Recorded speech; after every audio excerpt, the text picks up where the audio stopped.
problem. They hired you as an event planner. They did, They and just they got a wedding. The wedding went the entire time. The wedding was not closed until after the wedding had already ended. So they used the venue regardless. Okay. Miss Gordon, it's your job as the event planner, which is what I don't understand you being here.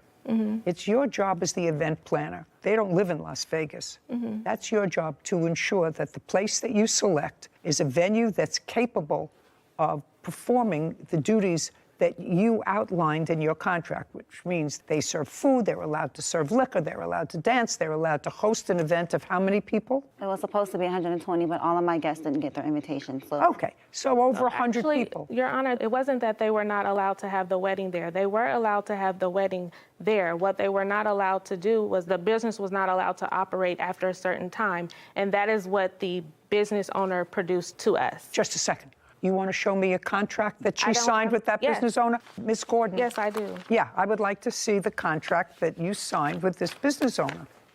Tara produces a document, then hands it to Kevin. He brings it to Judy, who reviews it.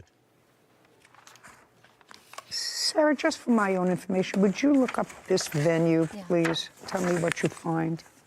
Sure. Judy hands a document to Sarah. Ms. Gordon, this space was a little less money than the previous space that you had selected. Correct.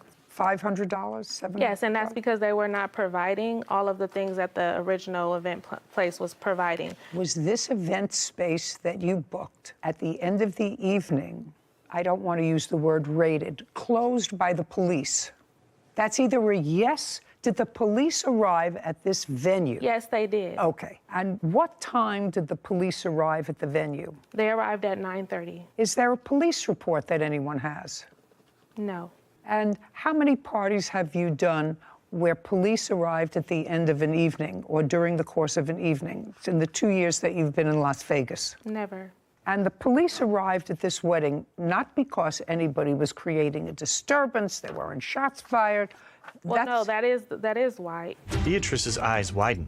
Caption coming up. You may say so, I don't know anything about the venue, but that's your job. You're supposed to know about the venue. When I told her in the first place that she needed to postpone her wedding, that was my professional You mean that's advice. No, that's not what she hired you for, to tell you to postpone her wedding. Whitney smirks.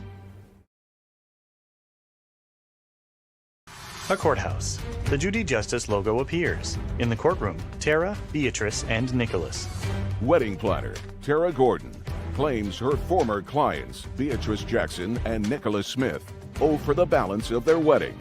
Beatrice and Nicholas are countersuing for breach of contract. Okay, police arrived at this wedding not because anybody was creating a disturbance, there weren't shots fired. Well, no, that is why. They initially had a report because Well, I don't know that. If you can show it to me, I don't have the I'd be police more than report. happy to look at it. The police showed up. May I bring my witness up, please? For what reason? Because she can attest to the altercation that took place prior, which is why we were even brought up on the radar, because the other businesses in the vicinity of where the business takes place had complained. There was a lot of altercation back and forth outside of the event because she refused to sign the agreed upon payment plan to continue payments after the wedding. You understand that I'm not particularly sympathetic. I'm not I'm letting you know I'm not particularly sympathetic for the following reason. Somebody plans a wedding and has a budget of $20,000 plus your fee, so that's, say, $25,000 that they either put together or are saving up for a wedding, first for each. A week before the wedding, something happens with the venue, where the wedding could not be held at the venue of their choice. They're relying on an out-of-state wedding planner, that's you, to find a legitimate venue that is licensed to have an event. When they get to Las Vegas on the date of the wedding, you present them with a new contract. No, that is not true. That Well, is when where did you have it incorrect. just a second. When did you give them, because you said